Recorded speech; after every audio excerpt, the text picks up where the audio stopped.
how to manually create a Shopify order. So here from the homepage of Shopify, we just want to click on order and it's going to look like this. So here, if we want to manually create an order, we will click on create order and we have to search the product which we are creating an order for.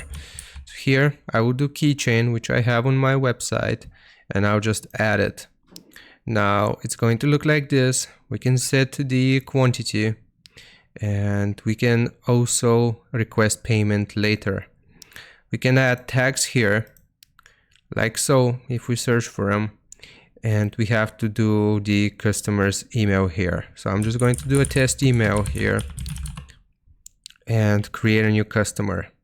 Now we can type out their name. I'm going to do net test here, their address, their postal code, so on and so forth.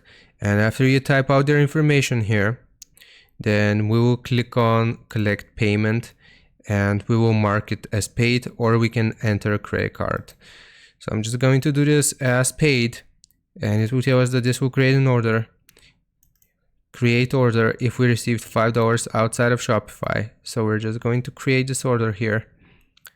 And as you can see, now we have successfully manually created an order on Shopify. I hope this helps. Leave a like and sub, and I'll see you next time.